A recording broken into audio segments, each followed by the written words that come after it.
Afternoon. How are you doing? How is everybody this fine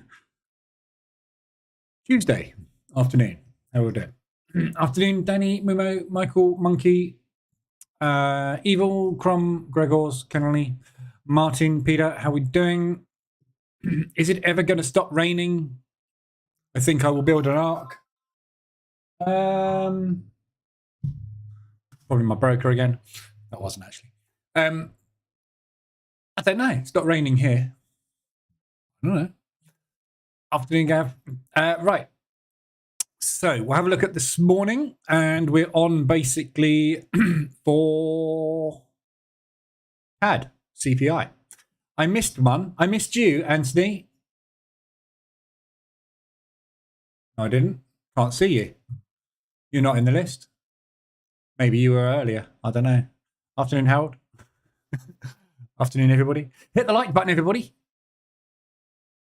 Don't be a bum. Smack that thumb. Hit the thumb. Right. So CPI this afternoon for the Canadian dollar in about 10 minutes. Forecast is a 0.6. So we're forecasting CPI to go up. Inflation to have risen month on month. The yearly, we are expecting to stay as is. So basically, year on year, stable, but rising. So if that is the case, it should be bullish for the Canadian dollar, and it should be bullish for the US dollar. So we'll see what happens. But at the moment, as we know from this morning, we're getting some very odd movement off of all sorts of stuff. So it's very difficult to forecast what the hell's going on at the moment. The market really doesn't have a clue what to do with anything, really. But Bank of Japan rate this morning was the big surprise. If we look at what we've done with the yen, we had a knee-jerk reaction to the upside on Aussie yen's not good because we had the Aussie rate. Let's look at the CAD yen. So we had a knee-jerk reaction to the upside on the yen, but we haven't made any progress. So this was the announcement.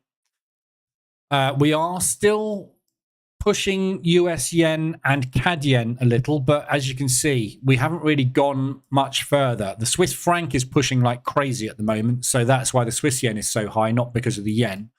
If you look at the euro yen, though, all the other neutral pairs like the euro, the pound, the New Zealand dollar, we're sideways, flat. So this was the announcement of the yen increase, and that's what we've done since. So this isn't really a strong news event for the yen. This looks to me like a knee-jerk reaction. It is starting to push again now, actually. So a little bit more weakness coming through in that yen prior to the news this afternoon. But I would have expected this to rally a lot harder than this, sort of a couple of hundred ADR. But we didn't get it. So I'm not sure whether or not we are going to get a continuation rally on this yen. The other problem we've got is we are well above that 150 threshold on the yen now, on the US dollar yen. So we are above the level where we tend to want to put some intervention moves in from the yen. So the Japanese have come out this morning and said, we are the usual stuff. We are monitoring the FX markets. Any undesirable moves against us will be met with blah, blah, blah. So the question is, has the Bank of Japan still got the guns to put intervention moves in if that US dollar yen continues to rally against it? So this news this afternoon is going to be quite key in that respect, because the Canadian dollar will also rally the US dollar. So if we get a CPI figure lower than 0.6 on the monthly, that may well start a drop in the CAD, which will drop the US. If it rallies, and it rallies the US, that's going to put more pressure on the Japanese to do something about this move against the yen. However, obviously, Bank of Japan, central bank, is closed today. So we were talking about this in the live room this morning. Very odd time to run a press conference and release your overnight rate when you're shut. But anyway, that's what they did. So I don't think we're really going to see the proper move that this Japanese interest rate increase has put in until tomorrow. So it's very unexpected. We were expecting a rise, but not sure about how far. So yeah, we'll wait and see. So CPI figures for the Canadian. We're currently at the moment sitting at 2.9, coming down nicely.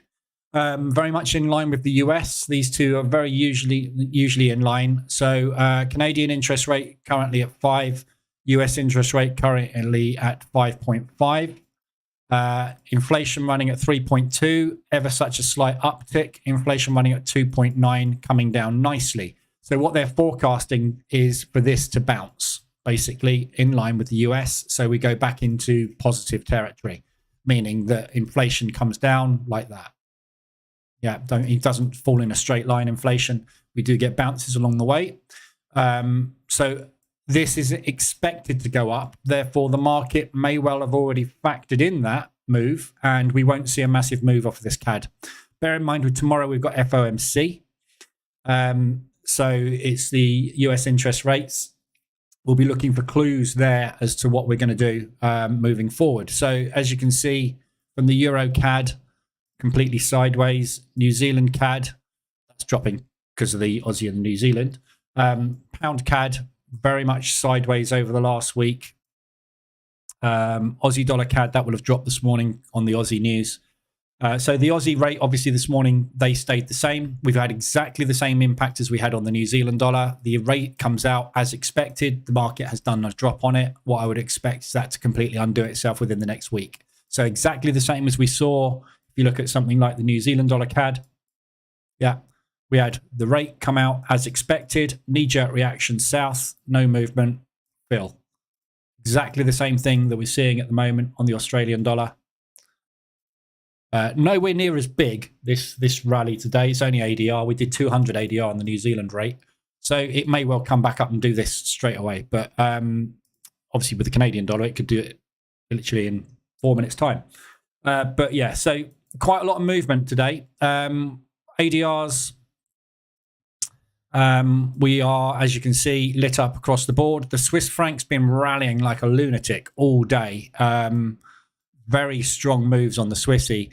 Swiss yen, obviously, the main thing that we've had today is a really weak yen and a really strong Swiss. Therefore, the Swiss yen has put in 175 ADR. Very big move. But it's impossible really to say if any of these will mean revert or they will continue, because we have got news events coming out, literally at least one, if not two news events every session for the rest of this week until Friday, when it all calms down a little bit. So tomorrow we've got CPI for the pound, we've got Lagarde speaking, then tomorrow evening we've got FOMC, followed by the GDP figures for the New Zealand dollar, followed by the Aussie unemployment rates, followed by the PMIs for the Eurozone, the Swiss rates, the Swiss press conference, then we've got the pound PMIs, then we've got the pound rates, then we've got unemployment, then we've got PMIs for the US.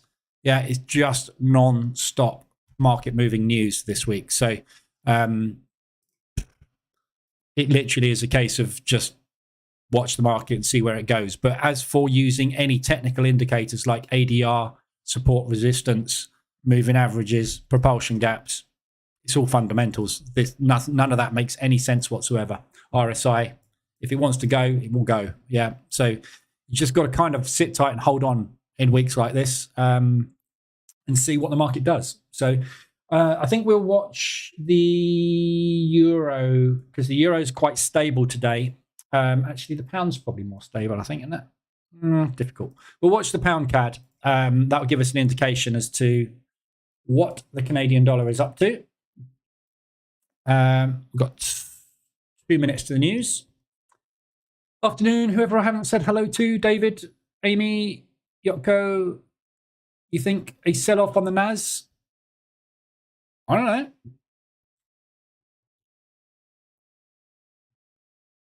No idea. See what FOMC does. Basically, the stock indices will do the opposite to what the US dollar does. So if the US dollar FOMC tomorrow, they sell the crap out of it, indices will pop. If they do the inverse, indices will drop. Who knows? There's no point in looking at long-term speculation on stock indices. They will do what they will do. Nice wide spread going in on the pound CAD.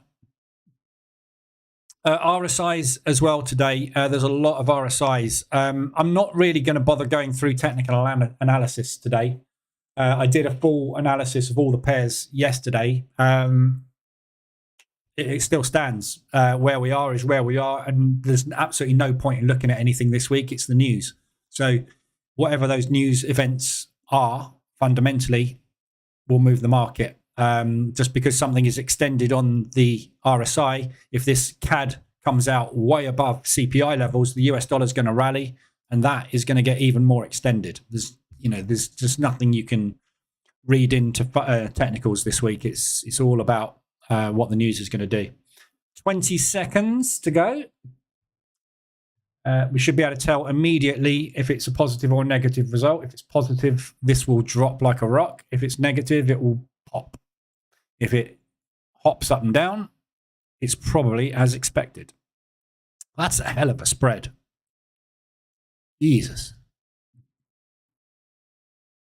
Okay, negative Canadian dollar. CAD Swiss straight up to ADR.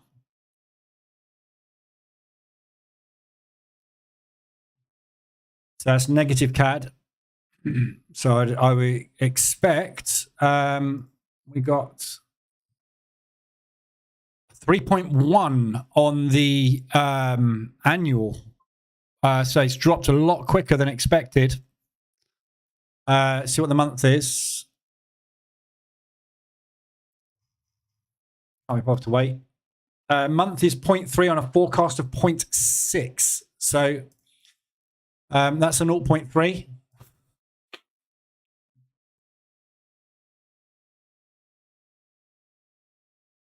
There we go.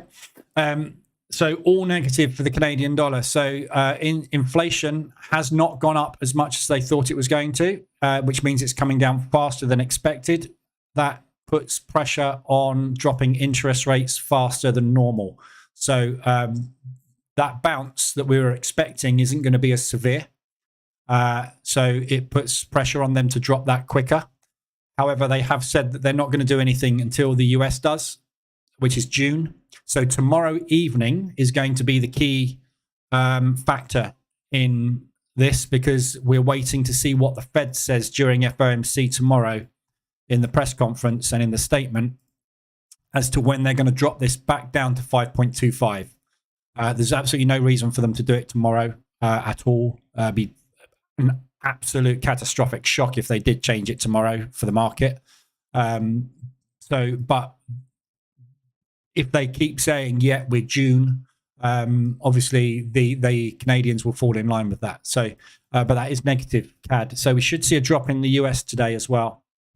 There we go. ADRs are going to light up all over the place. As I say, there's absolutely no point in trying to mean revert stuff. There's, when you see these types of moves, yes, it could do that. It may do that and that. We have no idea. Yeah. So at the moment, there's too much news affecting everything to sort of try and speculate on whether or not you're going to get a mean reversion. US dollar CAD, huge pop on the US against the Canadian. US is not doing an awful lot. So there's no real reaction on the US dollar to the Canadian move at all. So CAD, really big, strong move down against the Swiss franc. Big pop on the Aussie. And big pop on the pound.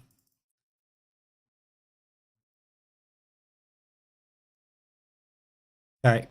So potential for us to start a move, but equally as much potential for that to happen tomorrow when we get the FOMC result. That's a big move against the CAD, though. They weren't expecting that to come down that fast.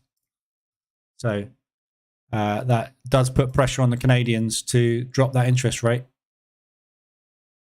Big pop. Big pop.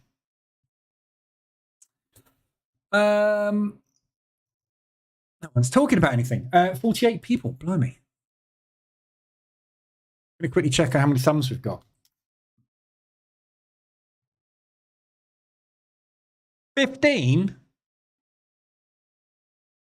Sad face. Right. So that's the Canadian rate. Obviously, with everything that we've got moving at the moment, this could well pop to 200 today, especially things like the CAD Swiss. So obviously, we've had that very strong Swiss franc movement today. Now we've got a very weak Canadian movement. So you've got an incredibly strong currency there against an incredibly weak currency. So you're going to get big, strong moves on this. The Swiss franc today, we've had a lot of movement on the Swissy, a lot of strength. Obviously, you see the CAD Swiss coming down. Euro Swiss has come down quite hard as well today. Pound Swiss has come down hard. So if they push this Swiss franc further during the US session, you'll see that CAD Swiss easily hitting 200% of ADR today. So you're going to get RSI extensions, ADR extensions all over the place. All week, it's just going to be lighting up. So these are all mean reversion opportunities that you can take. What's the CAD yen done? Yeah, see, that's starting to reverse that already.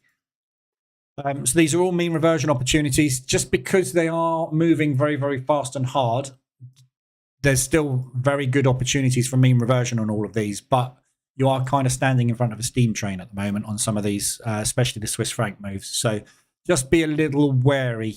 You know, these ADR moves will pull back. But how far they pull back, impossible to tell. So if you are going to mean revert them and take reversals, don't get too greedy on them, is all I would say today, if you're going to take them. But if you're in positions, obviously, they're just going to be playing out as normal anyway. So, you know, moves that will return to origin, possibly, more likely, sort of 50%, 38 retracements on all this stuff. So don't get too greedy with it. Has anybody got any specific pairs they want to look at? Because I'm not going to do a rundown of everything. There's not much point because obviously we know the yen move this morning hasn't really panned out anywhere at the moment. We obviously know we've got a weak Canadian dollar now, which is either going to completely mean revert this afternoon or more than likely tomorrow when we get the Fed announcement. But anything we look at is obviously going to be skewed by these two and that this morning. And then tomorrow, the pound is going to move everything. And then the market is going to sit there in all likelihood and not do an awful lot tomorrow until we get the Fed. So you've got that movement tomorrow. And then I would suspect we're just going to sit in rotation, sort of half an ADR, 3/4 of an ADR until we're waiting for the FOMC. So there's not much point in analyzing anything because it's just, you know, this is what we do at the moment, isn't it? We go mental and then we stop and we undo. Pound Swiss. So the pounds tomorrow, we've got a forecast tomorrow of the CPI to drop dramatically. So we're looking at 0.5% year on year on the CPI. Now the year on year figure is not the most important because we kind of are usually, not in the case of the Canadians today, but that's because of that one. We're usually pretty accurate with our year-on-year figures because we have monthly and quarterly figures which make these up. So every month and quarter we can adjust this. So by the time we get there, you've really only got a quarter's worth of data that can skew it. So you're usually fairly accurate with it. So we are expecting CPI to drop. What that will do is weaken the pound. So if you're looking at any pound pairs that you've got profit in, that you've got shorts on, there's a good chance that they will continue tomorrow. If you are longing the pound, obviously, and you've got profit on, you probably want to take it off. So pound Swiss, again, the Swiss franc today, very difficult. So if you're looking at the pound Swiss, we've had this monster move from the Swiss franc today. But all it's done, if you look at it, is it's drawn us back into these propulsion gaps. Yeah. And they've basically, this is the move we had yesterday on the euro and the pound against the Swissy. All they've done is they've pulled back in and added. So this could well just be a V-shaped recovery to down the Swiss. This is what we're getting, yeah? Remember, what we have at the moment is movement on news and then very little else. Yeah, movement on news type thing, and then very little else. So as you can see with the pound Swiss, we're not really going anywhere. It's a very gradual grind up because they've been selling the Swiss franc in anticipation of them dropping the interest rates. The Swiss have come out and said probably not going to do that, but we don't know. We'll have to wait until Thursday. So anything that happens on this tomorrow with the pound CPI will rally it, but then on Thursday, Swiss franc rate announcement is coming out at 8:30. That's going to completely change potentially the landscape again. And you got the SMB press conference at 9 o'clock. So Jordan will be saying whatever, excuse me, about forward guidance on the Swiss franc. So, where it is now, we're dropping against the Swissy. We're pulling back against the Swissy at the moment. Tomorrow morning, the CPI figure will either undo that move completely or will continue that move. And then on Thursday, we could be back up here again. Yeah, I mean, it's just impossible to forecast anything. Support resistance plays no bearing in anything at the moment. Yeah, I mean, we've hit the propulsion gap there. If CPI tomorrow is lower than the 3.5, if we get a 3.3, for example, tomorrow instead of a 3.5, you'll be down here. If you get a 3.5, this could have already been factored in and the market will just do that because it's not going to really do much until we get FOMC tomorrow evening. So difficult to call. Everything's difficult to call at the moment. Pound odd. Again, Australian dollar this morning, very weak move. I'm short on this off of the RSI extension.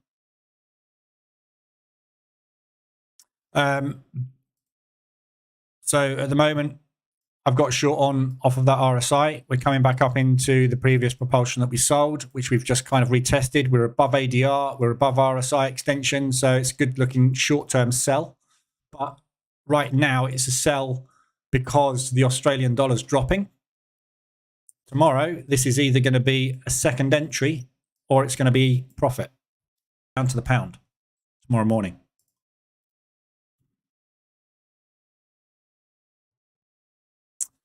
Is the H1M5 strategy live with the new EA? No, I'm using the new EA now. 125 on the pound CAD. Still moving. Big move. Yeah, so I'm any existing trades that I had on, like the euro pound, for example, that I've been in since January, which is now coming down again. It's just can't get out of this stupid thing, completely sideways. But yeah, anything that I've got on that is running on the market reversal alert CA is still running on the market reversal alert CA. All I've done is anything that I was flat on, I've started the market reverse, the position trader EA running. So it's exactly the same strategies though. I'm looking for RSI extensions 75.25 on the hourly and ADR reversals above 125. So same thing. I'm not doing anything different. That New Zealand dollar CAD position there that was taken on Monday. Where are we? It's Tuesday, Friday last week. When did I load it up? You can tell the difference. Look, see over here we got H1 mean reversion in the comment. That's the market reversal alert CA. Anything that says additional entry long or RSI entry long, that is the position trader EA. Yeah, it uses different commenting system. So that one there, the Aussie dollar, US dollar, that was taken with the new EA basically. But same strategy, RSI extended.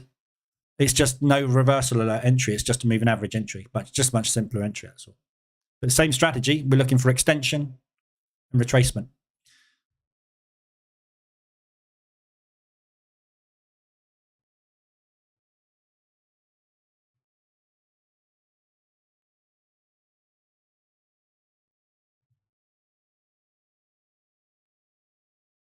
Sorry, I was just thinking out loud. Well, I wasn't. I was thinking in my head.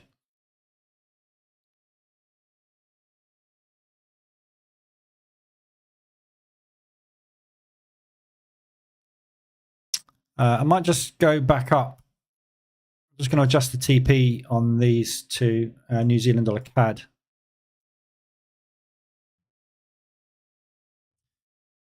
Tomorrow morning, we have obviously the pound CPI. So there's no more news on this particular one, New Zealand CAD.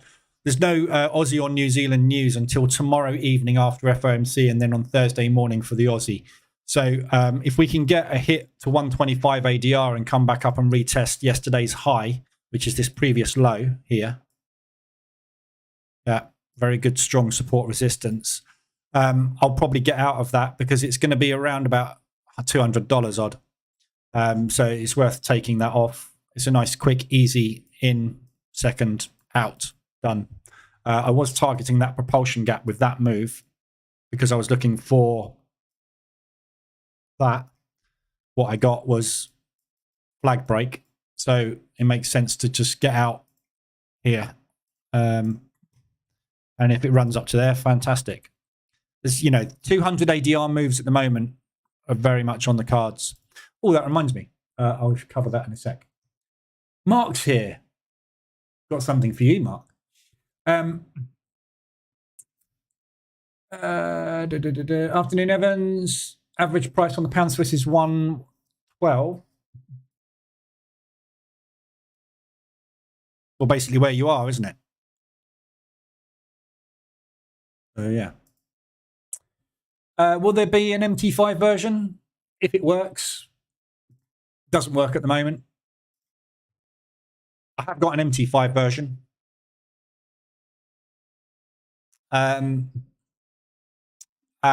So basically, when you convert from MT4 to MT5, the process is actually fairly simple in the fact that the language in MT4 and MT5 is kind of 80-90% the same. But there are certain quirks that you have to take into account differently in MT5 because of hedging and FIFO and all sorts of other things that MT5 is, because it's a stock trading platform, not Forex trading platform. It's got other quirks that you have to change. So there's certain lines of code that you need to change, the way that it enters and exits the market, the way that it places orders and replaces orders when you do partial closes, all that sort of stuff is different. So what you do is you run through and you just change those bits of code. And basically, where you would use the word, close trades here, you would change it to close all trades here, that sort of thing. Yeah, so it's very small differences, but the logic is the same in the way that things work. So you do that conversion, you compile it, and it goes, yeah, no problems. You put it into MT5, you press the start button, and stuff just doesn't work. It just doesn't work. So I've done that. And it doesn't work. It works absolutely fine. It takes all the trades. It measures ADR. It does everything absolutely perfectly. It just won't bother closing trades. Just goes, yeah, don't fancy closing trades. So I've got a bug fix why it's not closing trades, which is basically going through all the code and figuring out why it won't close trades. So if I can figure that bit out, as far as I'm aware, that's the only bug. So I will be able to push out an MT5 version. Whether or not it works next time they update MT5, though, I don't know. So there will be if I can get that bug fixed, but I don't want to expel too much energy in it because so few people use it. It's like 90% of people are still on MT4, so it's just not worth me spending 3 days to get something out there that such a small proportion of people use. And I have to support 2 products then, basically, which takes up more of my time, but I don't mind doing that so much, but it's just when MT5 break it. Anyway, but yeah, it's in the pipeline. I say tentatively because I've actually done it, but it's not working. So we were talking this morning about ADR. So with the Position Trader EA, you can export data from the Position Trader EA. So you can use this export a daily summary file, which basically day by day just gives you what the total drawdown is on the account, the profit and loss, how many trades are open, lot sizing, all that sort of stuff, all that sort of information. And that's another thing. Some of that information not available in MT5. You can't get it. So again, I have to rewrite all the manual and say, if you're on MT5, sorry, they don't allow you to have this. So there's information you can't get out in MT5 that you can get out in MT4, which is why it's better. Anyway, we're not going to go into that argument again. But yeah, so the export it does, I have made a small amendment to it today because it exports ADR just to show the difference between different ADR numbers, because Mark was asking about it. I think it was Mark, wasn't it? Yeah, the other day. So I've done an export. I've just run 3 backtests this morning using ADR. So this is the export file. I've got 3 of them. This is the export file that comes out of the Position Trader EA to show all of the data. So I've run a test. This is the Euro Pound. So this is Euro Pound. This spreadsheet is the Pound US Dollar. And this one is Aussie Dollar CAD. Yeah, so I've run a test on these 3 pairs. Just run 3 pairs for the moment, just to get data out so you can see the differences between them. Yeah. So what I've done is I've run a strategy. I've just run a set file. It's pretty much the default set file for ADR. It's running at 150 ADR instead of 125. But so it's just running a test, run a back test over 4 years. So you can see every single day it exports the date, what the ADR was, what the balance on the account was, and what the open drawdown was. So I've cut out some of the columns basically. So I've run a test there using ADR 10. I've run a test there using ADR 5, test there using ADR 20, and a test there using ADR 15. Just so that you can see the difference, because we were talking about ADR and whether we should use ADR 5, ADR 10, and all that sort of stuff. And I said, when I was doing my initial ADR research over 28 years or however many years it was I did it, what I found was that there wasn't a massive difference in any of the ADR numbers. And ADR 10 was kind of a sweet spot for what was used more. It seemed to be used more by the market. Yeah. So the problem with, it's a bit like the Goldilocks zone. The problem with ADR 5 is because it's only measuring 5 days of range, it's very volatile. So if you get a news spike of 200% ADR like today on the Swiss yen or 175 or whatever it's done, it really throws this figure out. This figure changes massively. If you use ADR 20, because it's running over an entire month's worth of trading, it really smooths out all those news spikes. So they're hardly noticeable. The ADR 20 figure doesn't change as much. ADR 15 just makes no sense. Yeah, this is 1 month. This is 1 week. This is 3 weeks. What's the relevance? So it doesn't make sense to use ADR 15, but I'll show you the difference between them anyway. And ADR 10 is 2 weeks, so it's half a month. So quite often we get monthly cycles where the market will push and pull during a month. So this is how far we pushed in a couple of weeks. Then we would tend to start a pullback quite often. So you can see the difference in the figures here. So this first figure at the top, I don't know if you can see it because it's quite small. Probably a bit more readable, isn't it? Yeah, so you can see that this is ADR 10, this is ADR 5, ADR 20, ADR 15. So on that day, the 1st of April 2020, ADR 10 was 249 pips.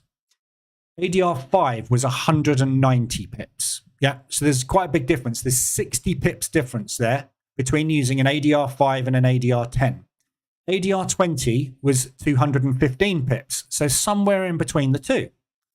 Yeah, ADR 15 was 236 pips. So again, they're all fairly similar, ADR 20, ADR 15, and ADR 10. But you can see ADR 5, because it's measuring over a shorter period, what that's telling me is, for the last week, we haven't moved very far. It's probably just done something like that. We haven't had any big days. Yeah. If you go through these days, you can see how much it changed. So that's 249 pips. Go forward a month. So the 1st of April, go forward to the 1st of May, ADR dropped to 82 pips. 249 down to 82. So this just gives you an idea for how much ADR changes from a week to week, month to month basis. Some months you'll have big news events which will send things skyrocketing, and then they will sit there quietly and calmly because there's no news for the currencies and it will do nothing. Yeah. And this is why we use ADR as a measurement. Yeah. So we have to know what the average movement is, but what do you measure it over? The last 2 weeks, the last week, the last month? Yeah, there's no real right or wrong. So I ran these tests basically just to show that there's a massive variance. So when we drop down in May to 82 pips here on the ADR 10 on the 2 week figure, the ADR 5 also dropped down to 80. The ADR 20 also dropped down to 98. The ADR 15 also dropped down to 83. Yes, there's a variation. They are different numbers in the same way as they were different numbers up here. But it's relative in that when one drops, they all drop.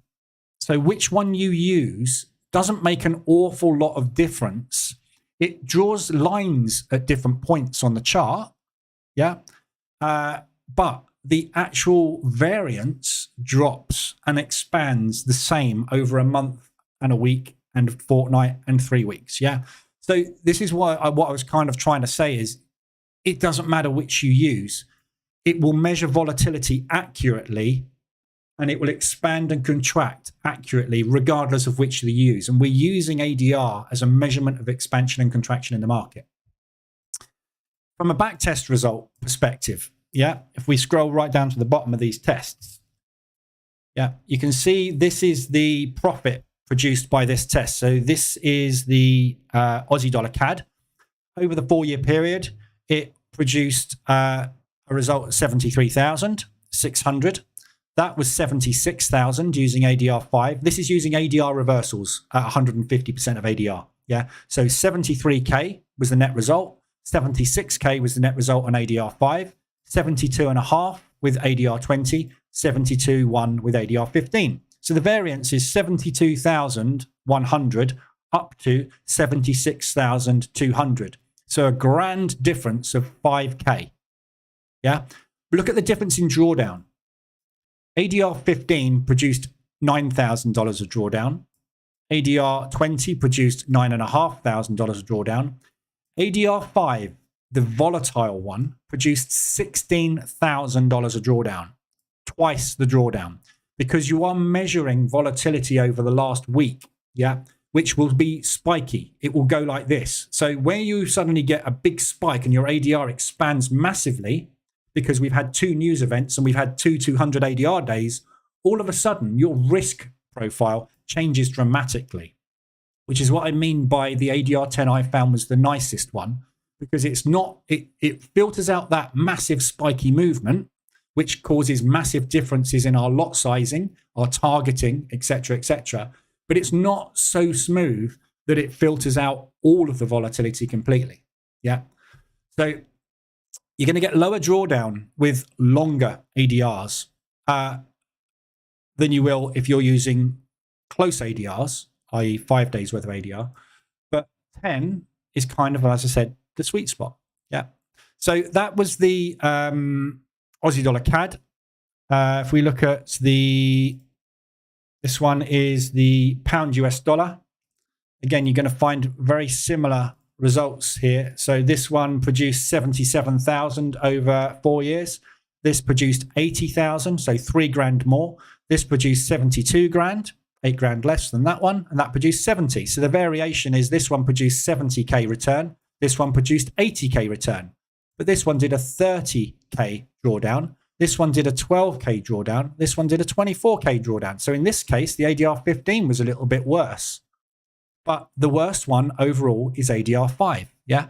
Measuring volatility over a short period is always going to be more disruptive to any system or strategy than you're using, which is where ADR 10, which did the 13 grand drawdown and still produced 77 grand worth of profit, only 3 grand less than using an ADR 5, but 50% less drawdown. Again. Yeah. And you can see the difference, like at the end of this test, it was 76 pips ADR 10, 77 pips ADR 5, 83 pips ADR 20, and 76. So the difference is 76 pips to 83 pips. Not a lot. If we go back to the beginning of the test, ADR was 361. Yeah, 361 pips. At the end of the test, we were running at 764 pips. Yeah, 76 pips as opposed to 381. Massive, massive difference. Yeah. So in 2020, the market was like that. 2022, the market's like that. You've got to adjust your lot sizing and your targeting based on what the market's doing, the volatility. Remember, I keep talking every now and again about stock markets, about bull calm and bear volatile markets. A bear volatile market, the ADRs will be like that. A bull calm market will be like that because everything's happily chugging along. Holy crap, what the hell's this? You've got to adjust your risk profile as the market adjusts itself. But the difference between ADR 10 here was 361 pips, 304 pips, 286 pips, 337 pips. So all in all, it's not a huge difference. There is always going to be a difference. This is much more smoothed than this and this and this. Yeah, but they're all going to adjust up and down together. So do you see what I mean? There's not, I can push out a release which gives you, you can test all of this, but the outcome is, it doesn't matter. Yeah. Whether you used ADR 10, ADR 5, ADR 20, or ADR 15, you produce 70K, 72K, 80K, or 77K. Which is the best to use next year? One of them. Does it matter? No. They all make money, but you just need to pick one.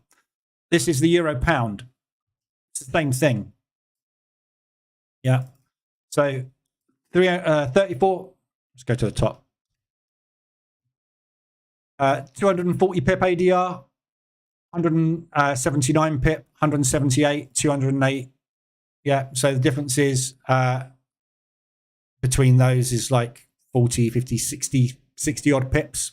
Yeah, measuring different values. Overall profit, that returned 79 grand, that returned 83, that returned 78, that returned 80. Drawdown 22, 20, 20, 20. Virtually the same drawdown. Yeah, so it doesn't matter whether you had used ADR 15, ADR 20, ADR 5, or ADR 10. Over that entire 4-year period, your drawdown was virtually the same on the euro pound. Your profit was 80, 78, 83, or 79. There's 3 or 4 grand difference in it. Doesn't make any difference. This is what I keep saying. All indicators, whether you use an RSI 68, 70, 75, or 80, doesn't matter. They will all work to some extent. ADR, should I take a 100, 125, or 150 ADR mean reversion?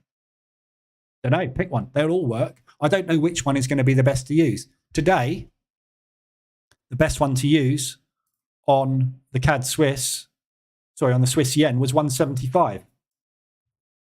Yeah, so today, the 175 ADR was the one you wanted to take. That day, you should have got in with a 150 ADR. How on earth do you know? You can't, because the indicator is just showing you what has happened today. It doesn't know what's happening next at all. So, and it doesn't matter which one you use. If we draw a line on here, actually I can do it with the EA. So if I turn ADR reversals on and use an ADR 10, and then in the ADR reversal indicator, we use an ADR 20. So one's using ADR 10, one's using ADR 20. We'll switch back to the Swiss yen. Yeah. So the ADR 125 line is there and there. I don't know if you can quite see it, but that is the EA, which is measuring ADR 10. That is the indicator, which is measuring ADR 20. The difference right now between a reading of ADR 10 and ADR 20 is 9 pips. We are looking for something to get extended. 9 pips just doesn't mean anything, doesn't make any difference, does it? That's the difference between ADR 10 and ADR 20. Today. Yeah. What it will be tomorrow, I don't know. You might find ADR 125 is there and ADR 125 is there, and tomorrow it's 16 pips, and then the next day they'll be 3 pips apart. but they're always going to move roughly up and down a similar amount. New Zealand dollar CAD ADR, Canadian dollar still seems to be getting hammered. Does that answer your question? Well, it wasn't even a question, was it? It was just an observation, you know. So, but that is what I've just shown you there is very similar to the testing that I did back in 2000, where I tested 28 odd years in the past. And I did all of this testing across multiple ADRs. And what I found was they all will move up and down, but they will all be at different levels. But there was no advantage in using any one that was like, holy crap, that one is always producing twice as much profit, or that one is always producing less drawdown. They were always producing something. Yeah. And it's good that I've done that testing. It was a good test to do because obviously it's just verified my results from 4 years ago. They haven't changed. Yeah. It will be slightly different, the reading, and the profit will be very similar.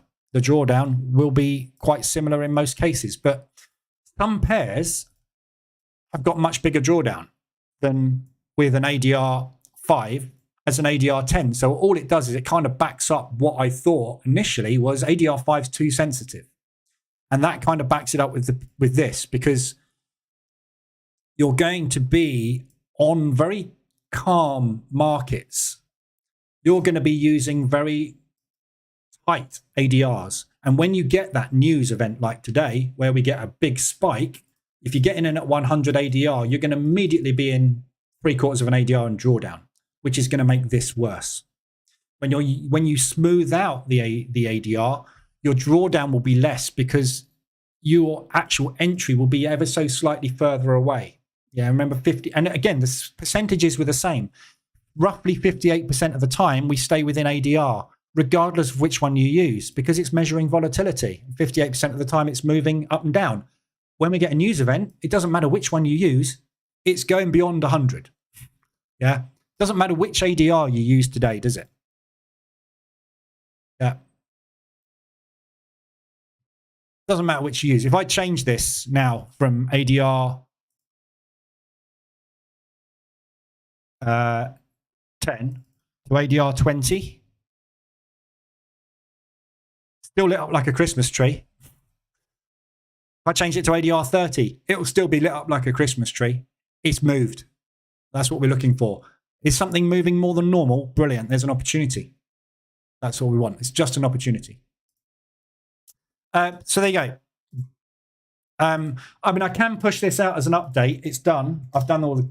I've changed. There was only 2 lines of code to change, which is why I did it quickly, because it was a fairly quick, easy change.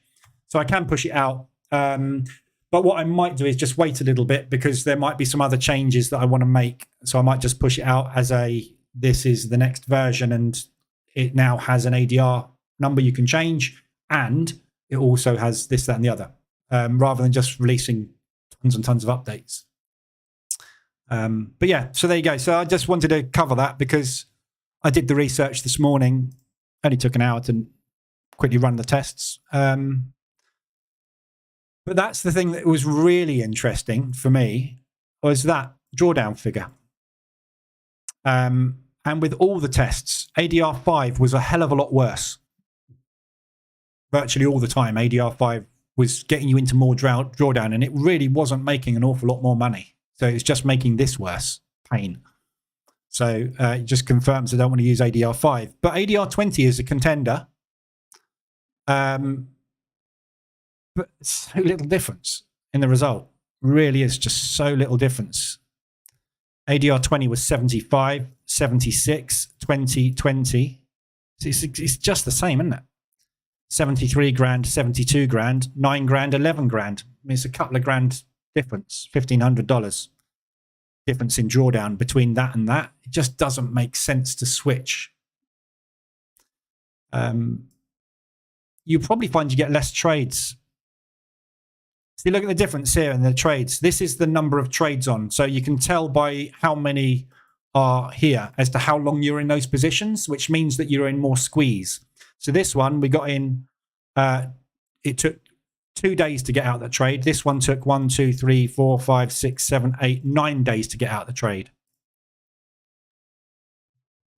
There was one we missed there. If we'd used ADR 5, we took a trade there that made profit. Because we used ADR 10 or ADR 20, we didn't get that trade. These squeezes, doesn't matter which one you used, you got squeezed regardless of the ADR because the thing just went mental and it's squeezed in one direction. So you would have got into lots of positions. Here, using ADR 5, you would have been in a big squeeze, which you wouldn't have been on ADR 10. Here, you'd have been at a big squeeze on ADR 10, which you wouldn't have been with ADR 5. Do you see what I mean? It doesn't matter. Sometimes you will, sometimes you won't. Sometimes that's better, sometimes that's worse. Overall, they all work to an extent. We had a squeeze there, we didn't get there. This one, virtually the same trade regardless. A little bit more squeezed on ADR 10 than we were on 5. 20 was the same as that. Yeah. So, you know, it's just kind of horses for courses, really, when you look at it. So little difference. But if I push out the update, you know, people can then make their own mind up as to which they want to use. But at the end of the day, it is kind of a pick one. Pick one and see. Afternoon, Brian. Afternoon, Senji. I dropped on your channel by chance whilst researching EAs. I like to find my own entries on gold. Could I use your ES in gold? ES? What's ES? EA? Yeah, you can use it. All EAs work on all instruments, whether they make profit or not. Depends what happens with gold, doesn't it?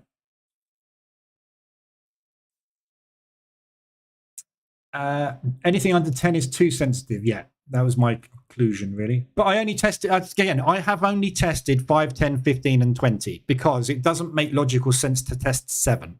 Yeah, there's 5 trading days in a week. So in my opinion, you want to go in multiples of 5. If you go with 7, what you're doing is you're testing what happened this week and Thursday and Friday of last week. What's that got to do with anything? Yeah, so ADR 7, 8, 9, pretty pointless. What happened all of last week and 3 days of the previous week? Doesn't make sense. So, but you could test a 60, which will be a quarterly ADR. So you could measure volatility over a quarter, which is a reporting period. But the problem with that is you might have massive volatility and massive calm in there. And we've had 3 lots of news events released within that period. So things tend to get lively for a month and then they calm for a month. Then they get lively, then they calm. And it's based on news cycles. It's based on what's going on in the news, what's going on in the world, what's going on in the economy. So if you measure over too long a period, you're not going to have that shorter term volatility that you can react to. I have never tested it. I don't know what the difference would be on a 60. Which would be 3 months. We can test it.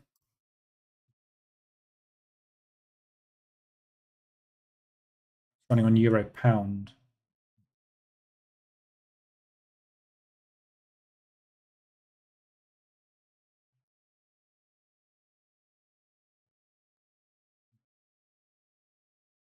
I can get the euro pound data out and have a look at that as well. Might be worth having a look at. Lower ADR sooner and more entries, higher ADR later and less entries. It doesn't work that way. A lower ADR doesn't get you into more entries. It gets you in faster in volatile moves. So if the ADR level was lower, you just get in faster in a move that continues. So it doesn't create a lot more trades, but it can create more drawdown. It's the same thing as using RSI 60 and RSI 80. The 60 will get you into more trades while the market isn't doing anything. But when the market does something and drives 3 ADR in 2 days, the 60 and the 80 will both get you in to the same move. One will get you in earlier rather than later, but it's the same move. So it doesn't necessarily always generate more trades. It generates more drawdown and faster entries, getting into the move quicker. So there we go. There's that data. So that was euro pound.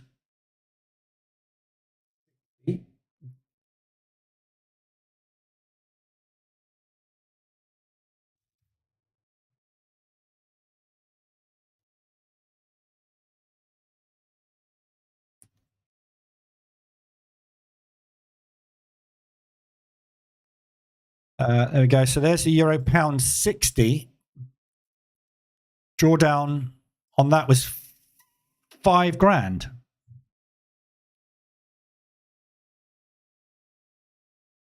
Wow, that's a massive difference.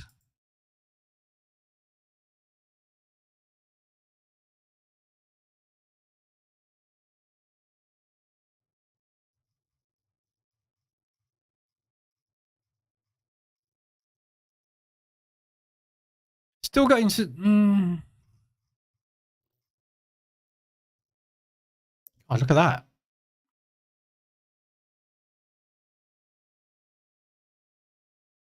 That's a big old squeeze. 51-day squeeze. 2 months. Not unheard of, is it? I've been in euro pound since January. So it happens.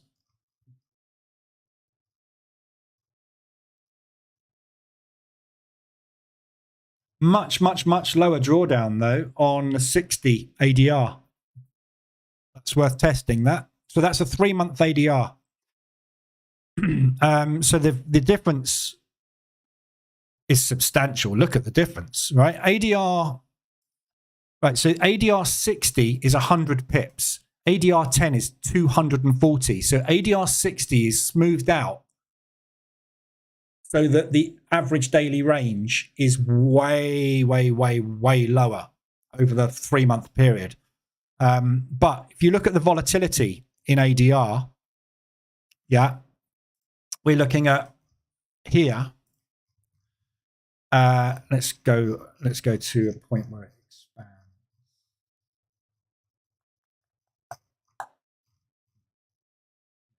Right, so ADR there, we expanded from, so this will be a news event.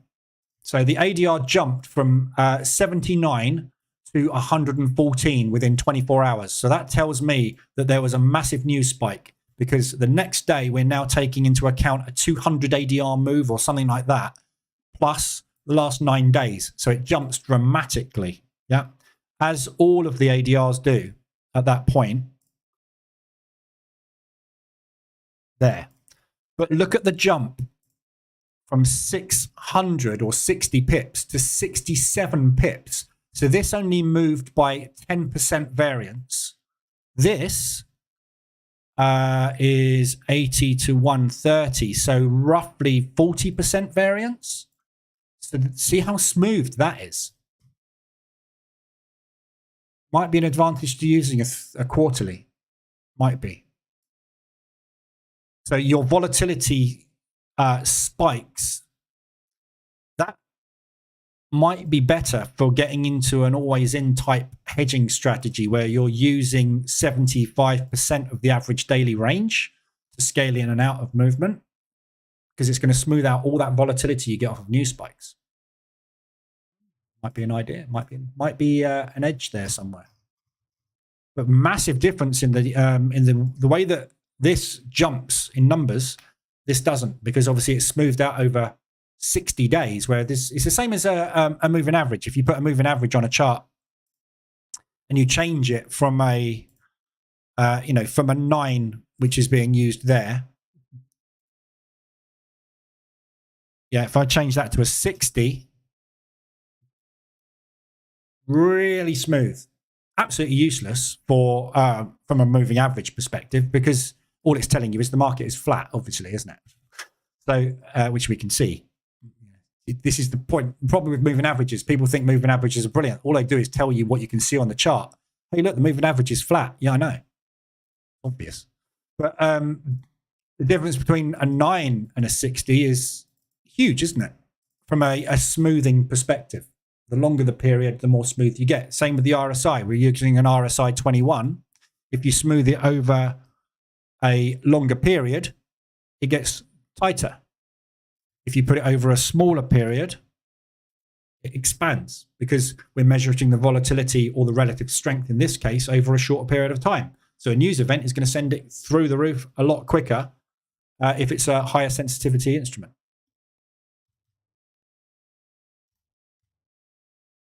That's interesting, though. This is what research is all about. Finding edges. This is what you should be doing to test stuff, is testing what is the difference. And this is why this new position trader EA is so good, because you can back test all of this information. You can test multiple different ADR levels, RSI levels, risk profiles, and you can test it all so fast and get out it doesn't really matter, they all worked kind of scenario, which is what we want. Everything working, don't we? We want to know that it doesn't matter which we use, they all generate revenue. At the end of the day, that's all we're interested in, is making money. Whether we go into that drawdown or that drawdown, obviously that is much more preferable.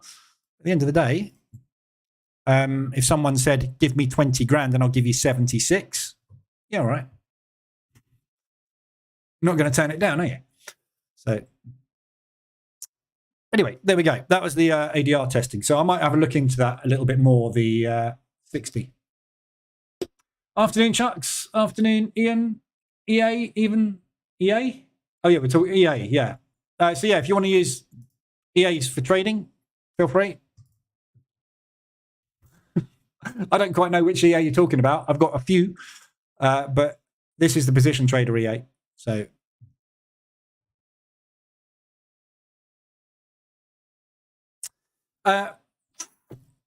quarterly, maybe something, yeah. We can have a look at the difference actually on. So if I set the EA up.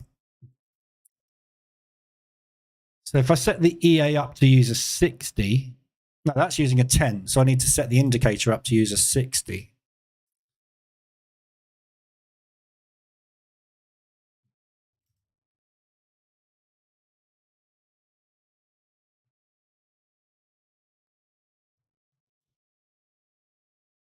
Oh, it's got a trade on it. I need to look at something without a trade on. There we go. So, yeah, you see in this case, look, so that's ADR 60. That is ADR 10. There's absolutely no difference. But that ADR 60, I suspect, I mean, this is the thing. We're looking at the euro yen. It's not very volatile at the moment. The trouble is we haven't got anything volatile at the moment to look at. The market's not moving. So still flat. You're not going to get much difference in any of these because it's not going anywhere. So they're all going to look at that. ADR 125 on the indicator using ADR 60. ADR 125 using ADR 10 on the EA. It's the same level, pretty much. But that's because if you look at the volatility over the last 10 days, which is from that black line there to today, yeah, and then so that's 10 days. And then you look at the last 60 days, on a day-by-day basis, there's no days which are absolutely huge in here. We had one there, which is akin to that. We've had one slightly big one there. We had a massive day yesterday, which will have equaled this out. But that's going back 60 odd days, back to December.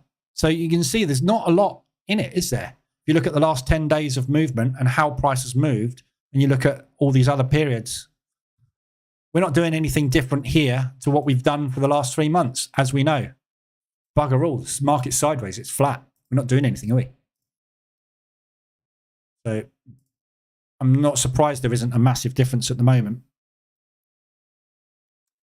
But anyway, I'll have a look into the quarterlies. It's worth testing with the position trader EA to see if there is an edge on quarterly moving averages, quarterly ADRs. More, I would suspect, for longer term price movement. So when the market is like this, that's probably going to be more beneficial than using a more sensitive ADR. So there might be a strategy in there, but obviously you would need to be able to control that ADR figure with the EA. So I'd have to push it out as an update anyway. So, okay. So looking at the Canadian dollar, not a lot of retracement at the moment. So the Canadian dollar is very weak off the back of that news. It is pulling back off of whatever ADRs that is. I have no idea. I need to set this back. ADR, it's pretty much the same, isn't it? ADR 10.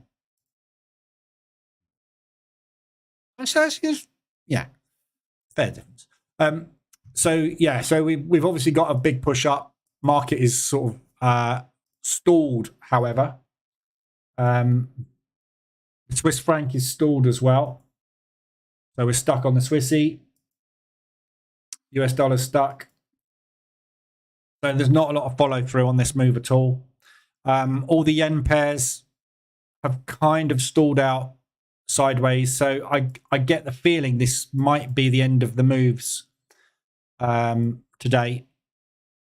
Aussie dollar is still pushing against the yen. So the Aussie dollar and the New Zealand dollar are probably the strongest against the yen at the moment. But not a lot of else movement, is there? Release the Kraken 1.2. Yeah, I could do. Afternoon, Neo. The trouble is, what I don't want to do is put out version 1, version 1.1, version 1.2, and just make one change. Because somebody said this morning they've got a problem with the ADR trigger text being overlapped, or the RSI trigger text, because they've got 4K scaling issues because they're using 4K monitors. There's a known issue with MetaTrader and 4K. Oh, it's actually with 4K rather than MetaTrader, I think. So I'd rather put, if I need to fix that because there's enough people that have got that problem, then I'd rather push out an update that has an ADR adjustment, and you can change that. And as Dave has just said, a close button. I had to push out an update for 4K scaling for the font size there, because you needed to be able to control that font size on these buttons, because some people were seeing that. If you're on a 4K monitor, the text scaling doesn't work properly. It's actually a known issue with quite a few bits of software. But so I had to push out an update to change the font size there. So I just don't want to be constantly pushing out updates, because what I tend to do is get bombarded with people saying, what's the difference? And usually there's not a lot. So, but yeah. Close all button is a good idea. I kind of like the idea of that. Having one button that just goes and shuts everything. So I might incorporate that. But what the problem with a close all button, and I've done this myself in the past, is you can press it accidentally and you don't want to do it. So I kind of don't want to make it a close all button here. I'd rather make it a very small button that sits here, like a little square that you know is there, but you're not going to accidentally hit it. Whereas I go buy stop. Oh, I hit the close button. So I'd rather make it a little insignificant button with a C on it, which is grey or something like that, just so that it's out of the way, rather than being a big in your face. But I like the idea of a close button. It's much easier just to go like that and say, I'm happy with that. Or especially for news, being able to whiz through all your pairs and go, have I got stuff in profit, and just close that lot, close that lot. That's a good idea. Hey Z, I've been asking for an MA filter. This is the thing. I don't want to turn it into a big sprawling beast. Moving averages, in my opinion, make no difference. Yeah, if something's above a moving average now, great. Should you be longing it only? No. This is above the moving average. Look at all my short profit. It doesn't matter. If something is in a very, very strong trend 20% of the time, 80% of the time, you will miss all the mean reversion. This is the problem. Moving averages are okay in trending markets. But, you know, this is the problem with moving averages. Yeah, you're shorting it here because it's a short. But I want that. I want that. All this profit is missed. And that profit. It doesn't matter if it's below the moving average. When it's below the moving average, it's going to do that. Yeah, this is all opportunity to make money.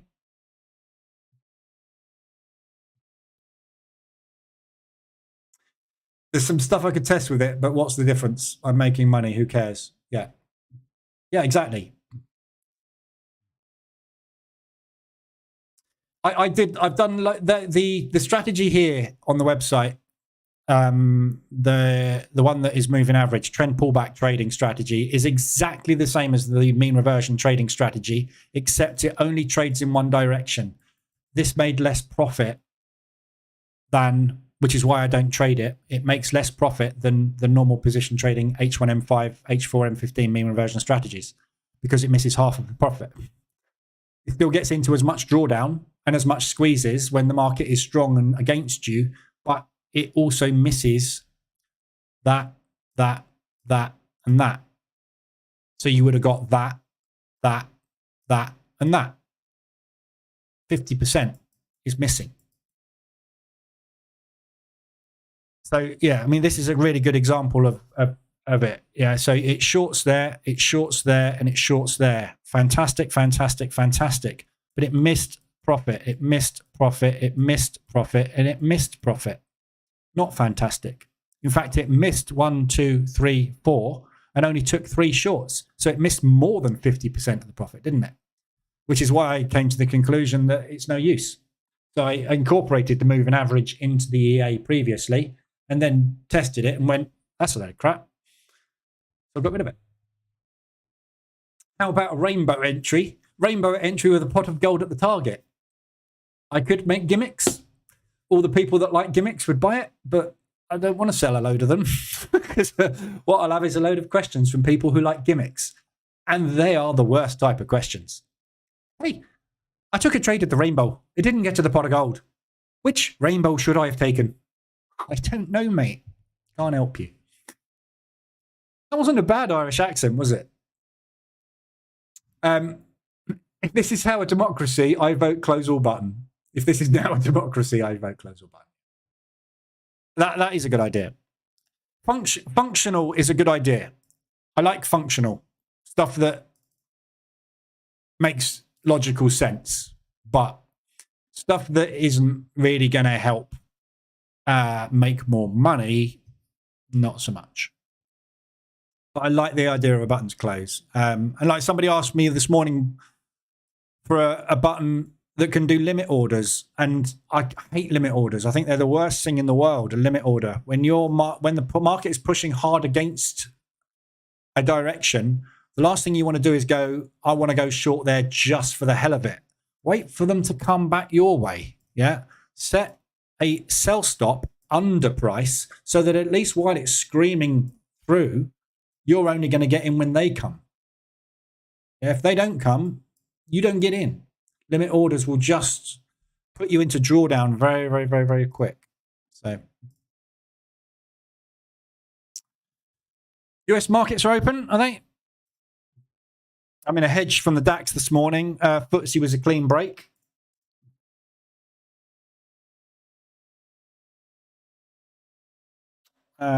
Short on the Dow, short on the S&P, and short on the NASDAQ so far.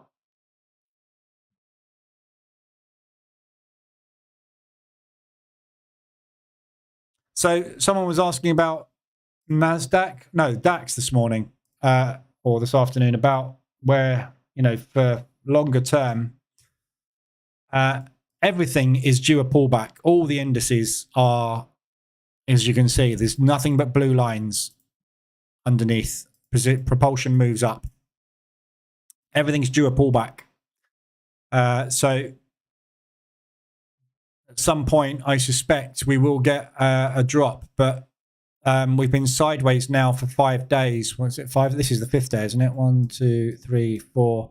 Yeah, it's just day 5 sideways after this rally. But we've got FOMC tomorrow, so it's very unlikely the market would put a move in ahead of FOMC today. But on FOMC tomorrow, we may well start a move on the US indices, which will obviously drive the DAX and everything. Everything will drive off of the US move.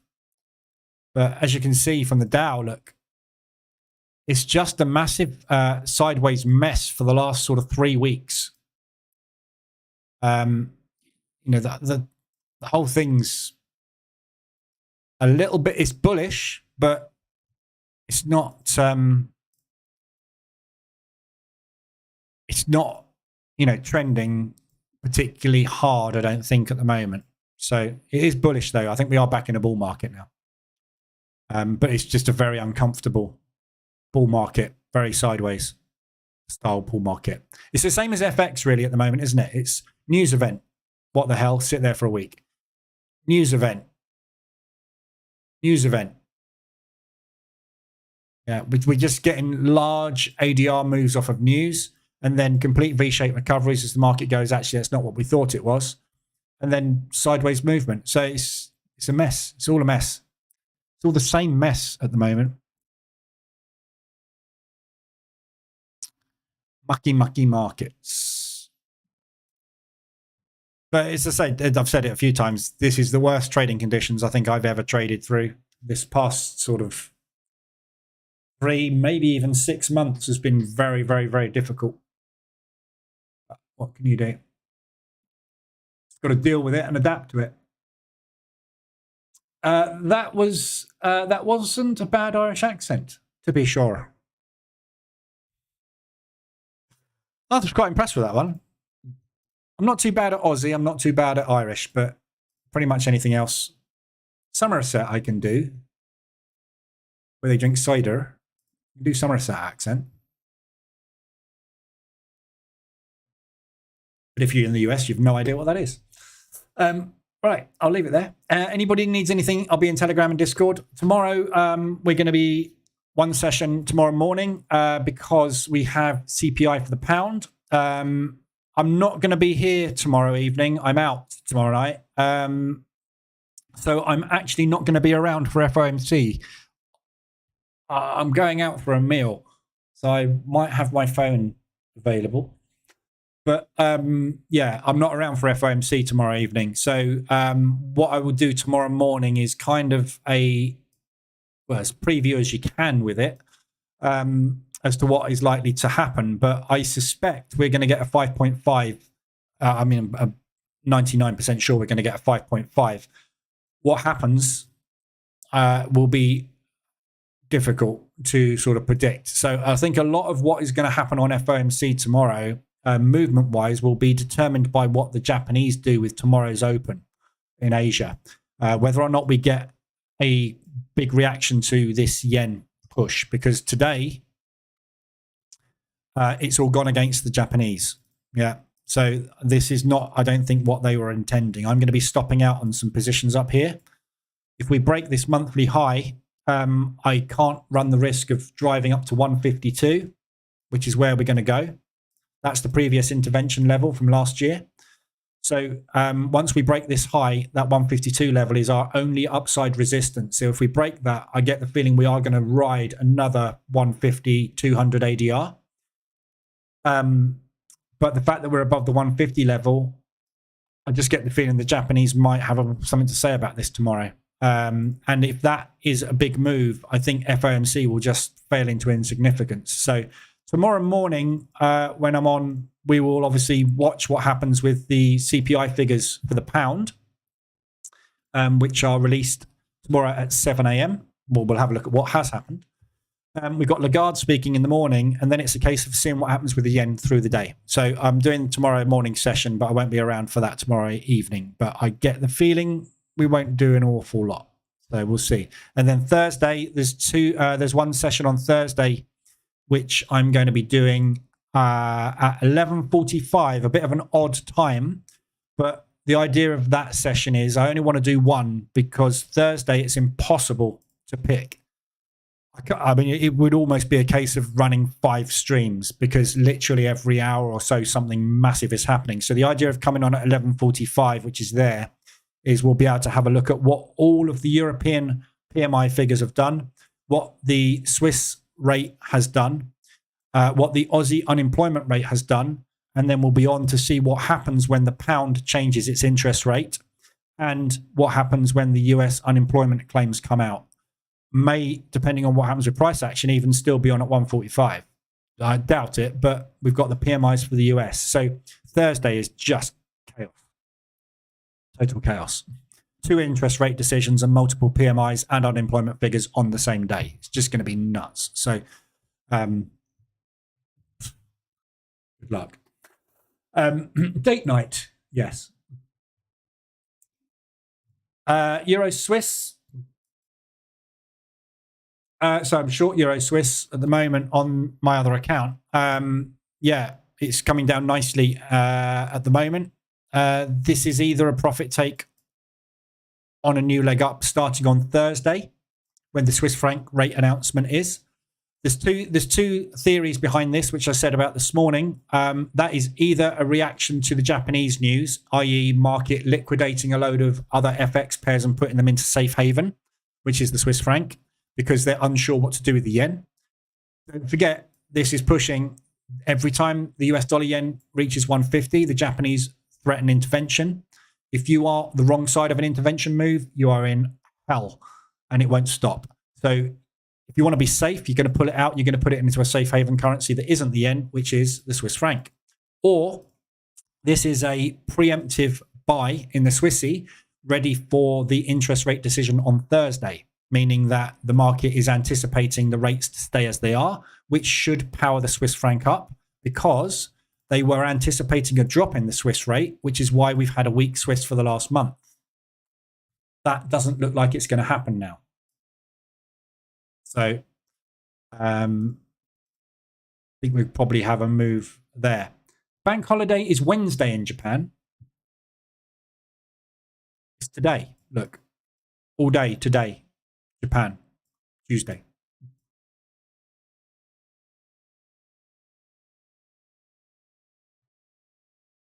Unless that would be on Wednesday, though, if it was all day on Wednesday, wouldn't it? Difficult to tell, because that's the Asian session, isn't it? So is that tomorrow morning's Asian session, or is it today's Asian session? Could be either, couldn't it? In which case, you would expect them to put that there. Oh, yeah, look, Japan holiday. Oh, well, that answers the question then, because we were looking at this all day thinking it was a bank holiday. It's actually tomorrow. Look, Wednesday, March the 20th. There you go, it's tomorrow. So it's not a bank holiday. Well, that answers a question we had this morning then. Why on earth would the Japanese change their interest rates when the banks are shut? They're not. They're open. The banks are shut tomorrow. So that throws a little bit of a different light onto this. That move, the Bank of Japan haven't been able to defend it. Interesting. So that means that this is actually a proper move against the yen, but it is only a weak one because it's only gone 1 ADR, 1.25 ADR on most pairs, apart from the Swissy, because obviously that was stronger today. So it's not a particularly strong move against the yen. So tomorrow they won't be able to do an intervention, will they? Because they will be shut. But that doesn't mean anything because the intervention is done by the government, not the Bank of Japan. So there is every chance that the central government could liquidate assets, which will rally it. But we'll see. We'll see what happens. You finally get a chance to eat after releasing the EA. Finally, yeah. Limit order is absurd since it's impossible to predict where it will turn. Yeah. Well, it's impossible to predict where it will turn, but the last thing you want to be doing is just placing an order in the market in front of a moving train. Yeah, at least wait for the train to slow down if you're going to get in, rather than just placing an order in front of it. You're just going to get run over. Some people do only use limit orders, and I understand their strategies. But I've just never ever had a successful limit order.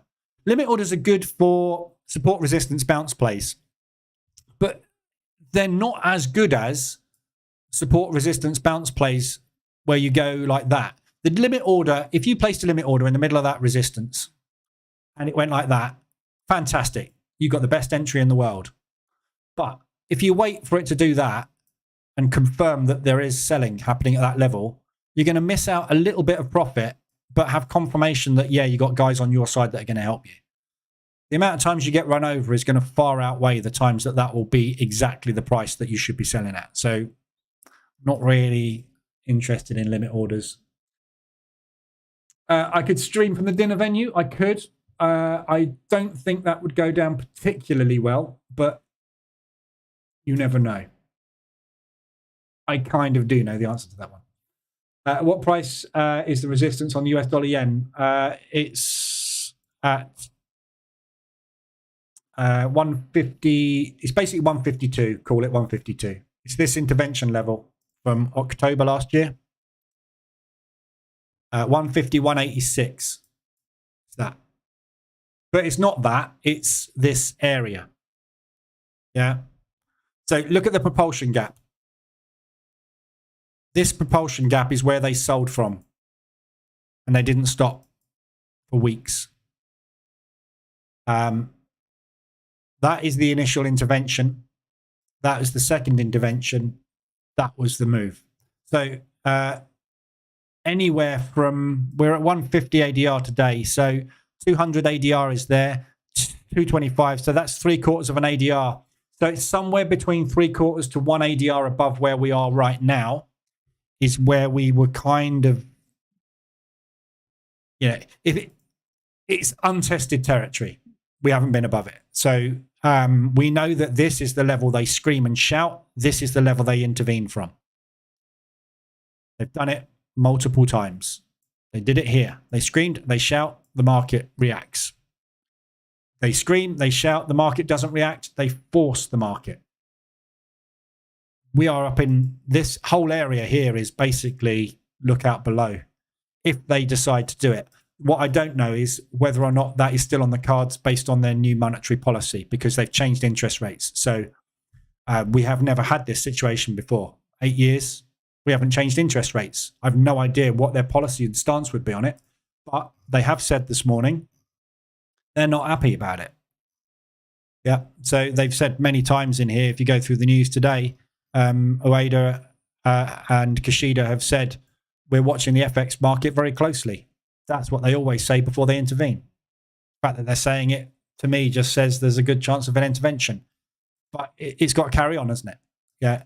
This move is still moving at the moment. If it doesn't stop, I think we might have some trouble. But yes, I was kidding about streaming as well. I'm not going to stream during my meal. I shall think of you all sitting there panicking as FOMC unfolds while I'm sitting there tucking into my whatever I'm going to eat. Pound yen, 150. We've got some more ADRs going on the yens. More yen weakness. Another weak move starting in the yen. Look.